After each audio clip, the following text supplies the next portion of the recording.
Good day. So I was going over photos for customers, see if I could repair them or not. And one of the customers who sent me some Canon RAW files told me he already tried some of the photo repair tools that are out there.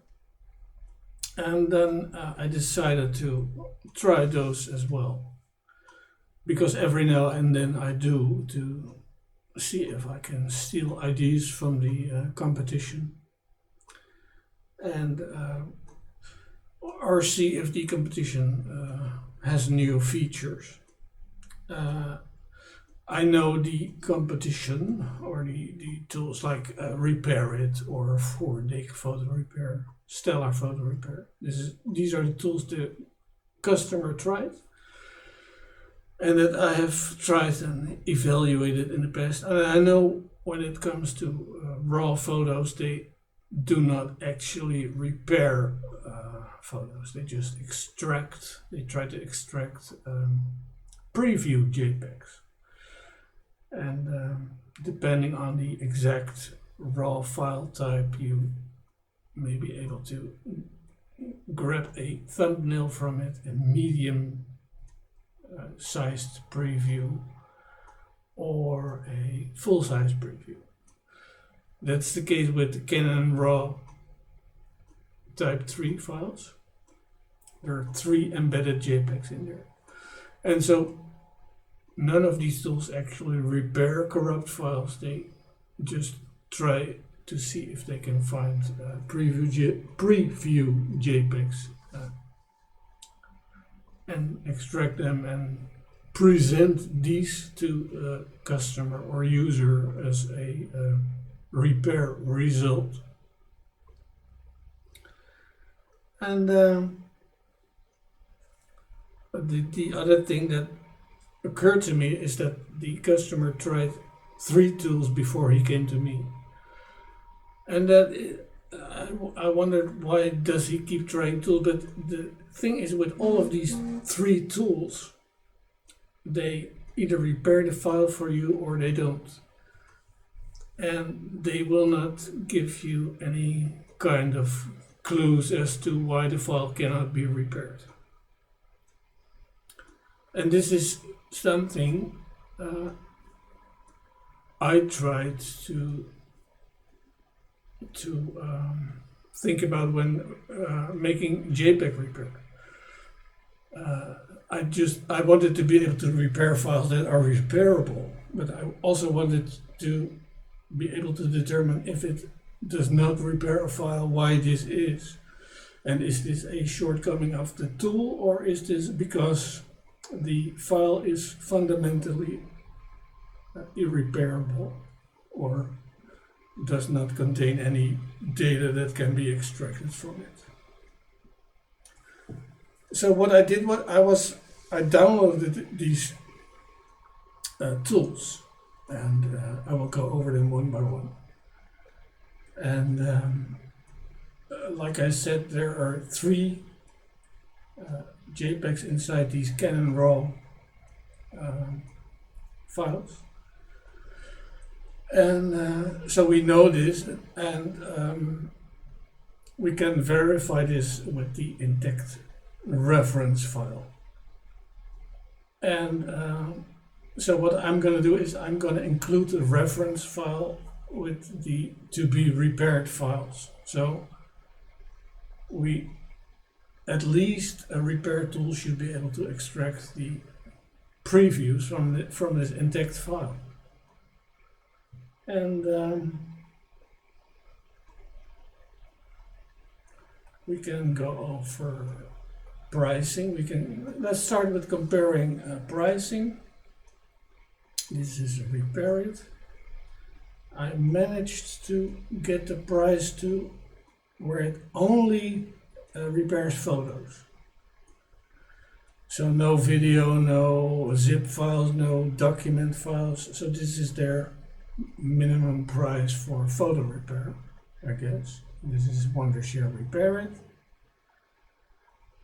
Be aware it's a auto renew license. So if you buy it, you pay the $29.99, and if you don't cancel your subscription, well, if you don't cancel your subscription, it will just automatically bill your credit card again after 1 month.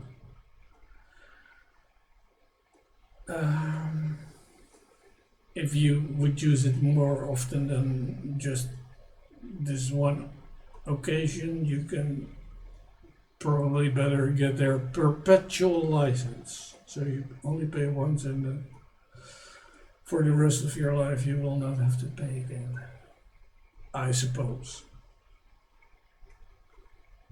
4dig is another one we'll look at. We'll look at.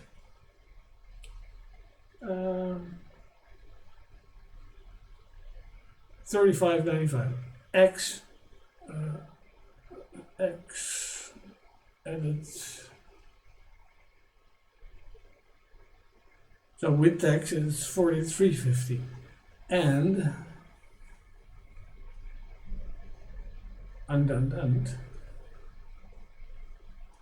1 month license. And if we hover over the little information thingy, it will reveal it's again an auto renewal type deal. If you don't cancel it, it will just bill your card again after 1 month.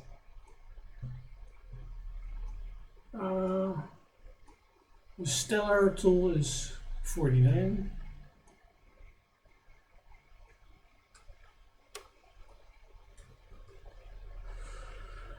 Yeah, $49. And my JPEG-Repair tool is $39.95. And taxes get added to that. But it's perpetual or lifetime or whatever you want to call it. I don't want to deal with the complexities of enforcing 1 year licenses and all that stuff. So let's go. Let's start with, I already did this video, but it was not to my liking. Close. Are you sure? Yes. So let's start. I just updated them all.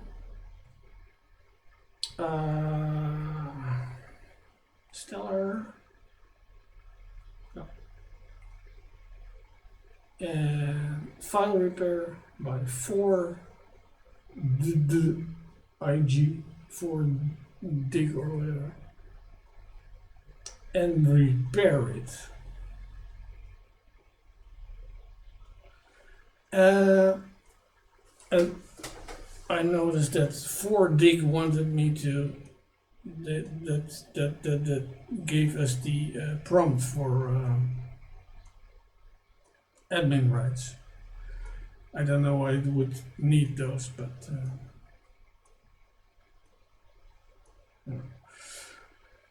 okay. So this has a lot more than just the photo repair. I'm only interested in the photo repair. More file types.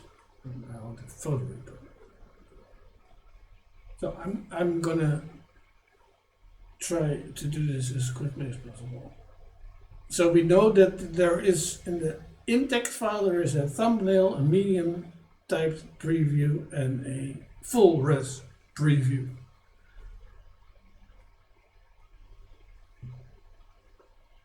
And there are no options. I cannot tweak anything. I can only click repair them. So we'll do that.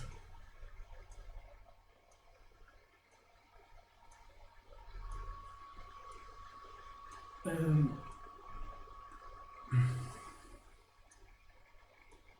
the 4dig tool appears to be multi-threaded. It uses more than one CPU core.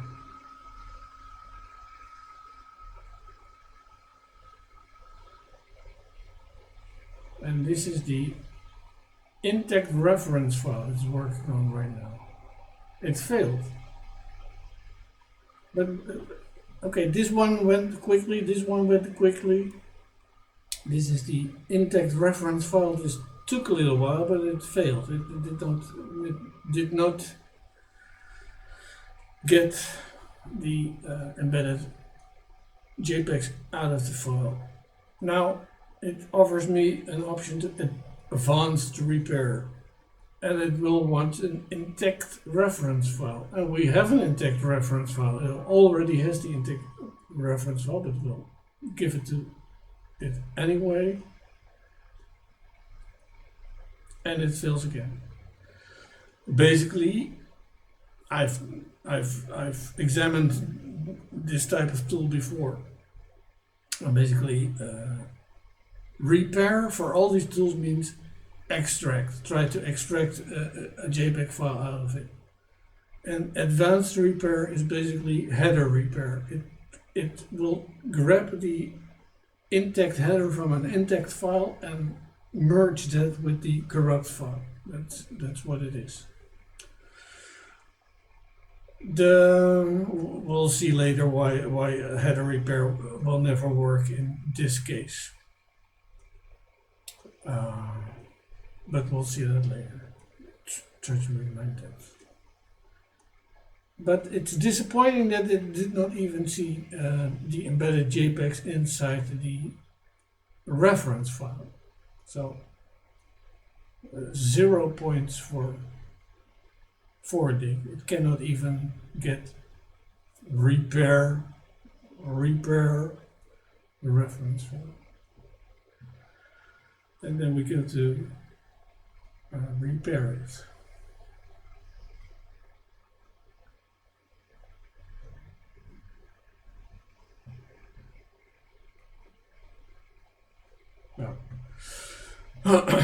We see it shows a preview thumbnail from the reference file, which is already more than the 4dig tool gave us.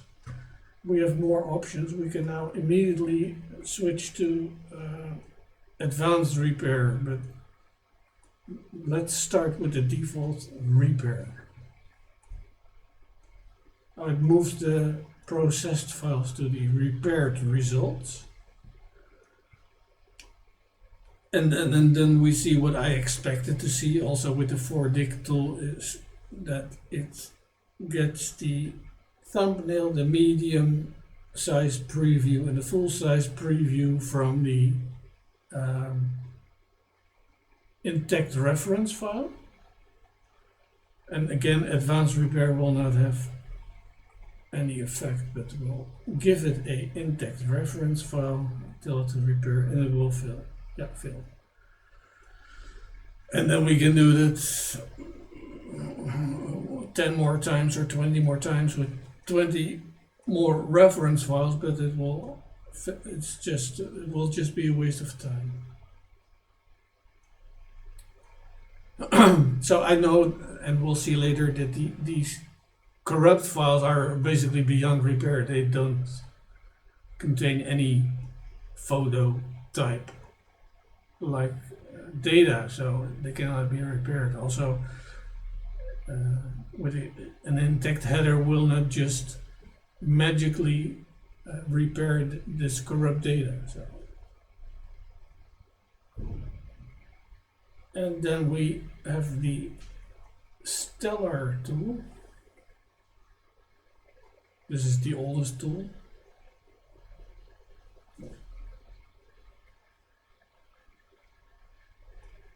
There's no drag and drop.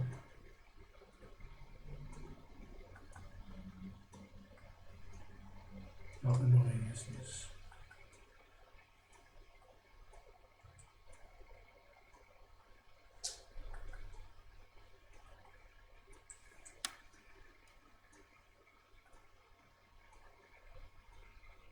Lapel.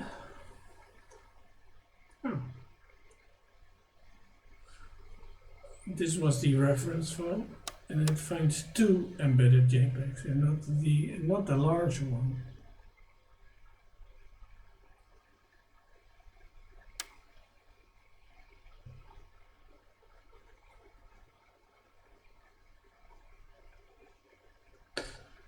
Yeah, this is typical for a single-threaded one CPU core.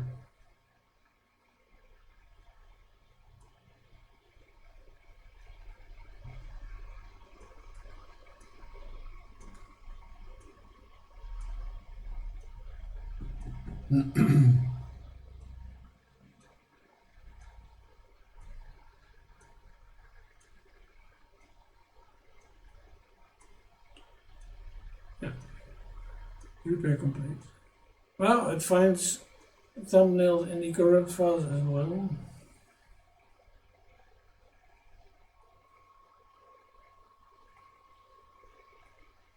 Yeah, these are this is the exact same as in the reference file. I'm pretty certain that's a bug. Let's only tell it to repair a corrupt file.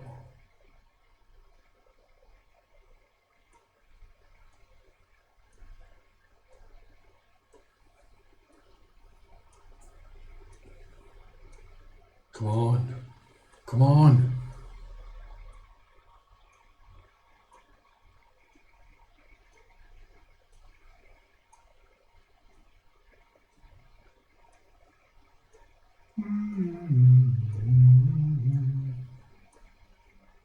Oh. Yeah, you see, it cannot get anything out of the corrupt file. I think it's a bug. I think it buffers the previews it has for one file, and then it forgets to empty them or something, and shows us the same buffer for the next files or something like that. But and it also missed the full res preview in the intact reference file. Okay. And then we have my own tool. And what I wanted to show you, it cannot magically repair these two corrupt RAW files, because we'll see that later. But the thing is that what I found frustrating basically with the other tools is that they repair or they do not repair. But if they cannot repair, the file tables tell you no repair, but they will never tell you why this is. And so then you try the next tool and the next tool, and irreparable files will fill every tool, of course. Now, as we know, these tools are basically not repairing raw files, they're just extracting JPEGs from them. So we'll use the extract option, and then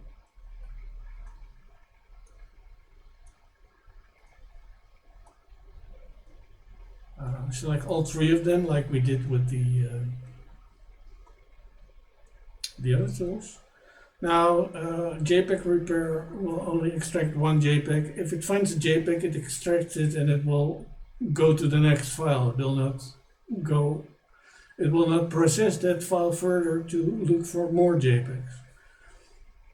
So to tell it to get the thumbnails, we would have to set the threshold to the lowest. So if you find a very low resolution JPEG, take it. If we wanted to get the medium-sized JPEGs, 2 megapixels, we would need to set the threshold to 1 megapixel, so it will take the 2 megapixel JPEGs. And if we wanted to get several megapixel previews, we for example set this to 3 megapixel, so then it will skip the thumbnails, and it will skip the 2 megapixel JPEGs. So if I set it to 3 megapixels, and I OK that, and I click repair,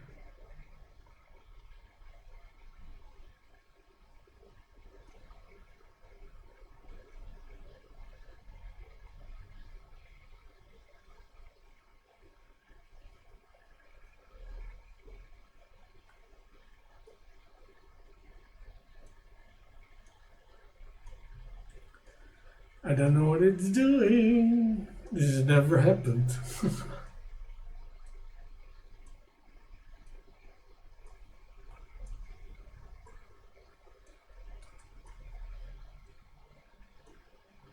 It's not doing anything. So I'm gonna, oh, it's done. I don't know what it was doing. So we can see it extracted the large resolution preview. It failed with the other two, but apart from telling us it could not extract JPEGs from those two files, it tells us the file size. This is useful information because often people don't realize that they're trying to extract data from 0-byte files. There is no data in 0-byte files. So the file size is good information. It also allows us to evaluate if the file size is kind of similar to intact files. This is important information.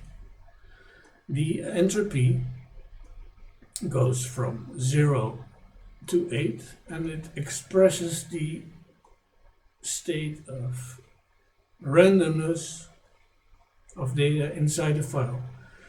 So basically, if we have a byte, it can have a value from 00 up to FF. And what it does, it counts the occurrence of all bytes with the value 00. It counts the occurrence of all bytes with the value 01. And it calculates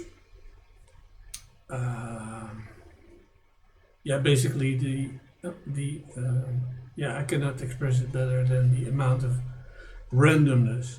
And in compressed data we expect high randomness, because if we take for example a byte value E5, if I have a number of bytes, a byte value repeating over and over, E5, E5, E5, E5, E5, then this can be compressed.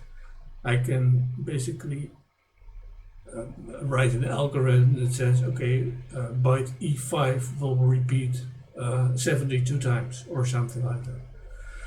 So we will not see repeating bytes, for example, so because that could be compressed. So we expect it.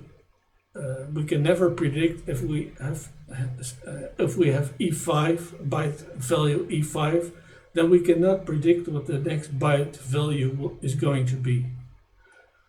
And in non-compressed data, you will have repeats of data, so you can have E5, E5, E5, E5. If I've seen that a number of times, then I'm going to predict that the next byte will be E5 again, and there's a good chance it will be.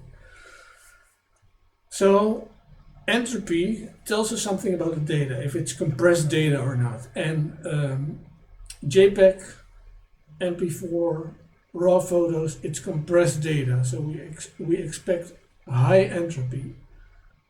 If this entropy would be 2 point something, we know we're not dealing with JPEG data, so we can stop looking for it. We can stop trying to extract JPEGs from that file. And it tells us it didn't find a JPEG header.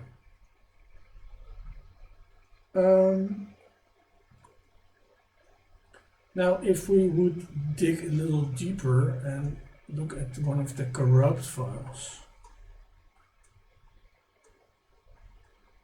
it tells us we have a problem, blah, blah, blah. We again see this entropy, and JPEG-Repair displays this in green. So it already determined this could be JPEG data if we only take the entropy into account. If it's not JPEG-like data, then it will display this value in red. Then we have a byte histogram. The byte histogram purely counts the occurrence of a specific byte value. So if we have again byte FE, it counts the number of bytes that have the value FE throughout the file. And since we're dealing with random data, we expect this byte histogram to look kind of random. If I would if I take this for example,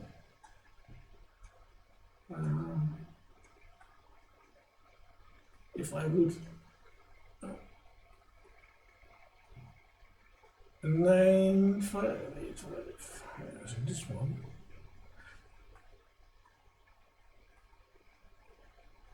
it's another corrupt file. And here we clearly see the entropy is not what we expect it to be. It's too high. This basically means there's a good chance we're dealing with encrypted data, or data was packed using a zipper or RAR kind of tool with the highest compression settings. And we clearly see too much patterns occurring for the data to be really random. So all these bars having the same, topping the same maximum is too much of a coincidence to be random, basically. And so we can already tell that this is probably not repairable, recoverable JPEG data, or MP4 data, or raw photo data. Now if we click the entropy value, the bar starts running, so it's doing something. Then we will see that this data is clearly a pattern. There's patterns inside the data, and so we will not be able to get any kind of JPEG data out of there. It's like this from start to end. And if we then go back to our original file, and if we would compare stuff to a healthy file, this is the healthy file.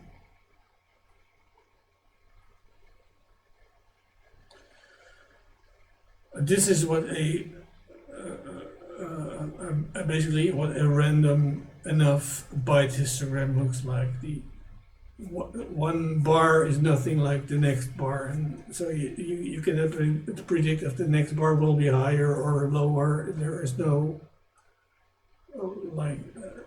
there's no wave-like pattern in there, not even loosely or anything. And of course the entropy value is right, and if we click the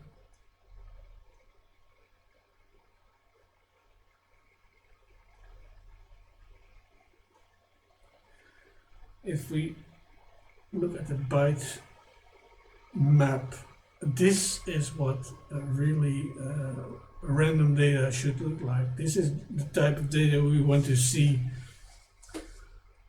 If we open a file that cannot be repaired, but we see this kind of data, then okay, then there may be a glimmer of hope. And then what we can try to do is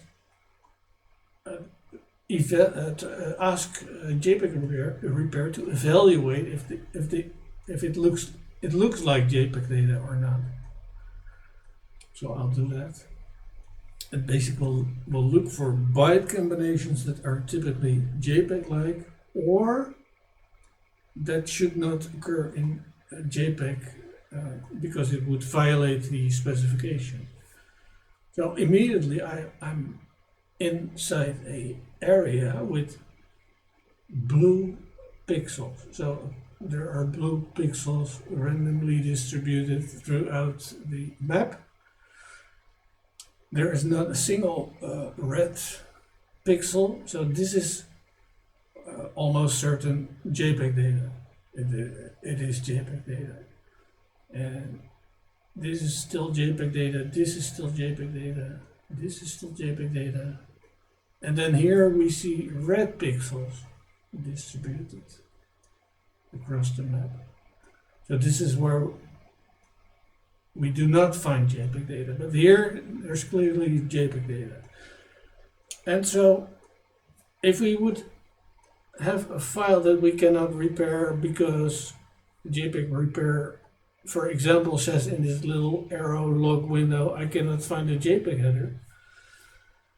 As long as we see these blue exclusively, these areas with exclusively blue dots, pixels, then there is JPEG data in there. And we might still be able to repair it, even though there is not a header right now.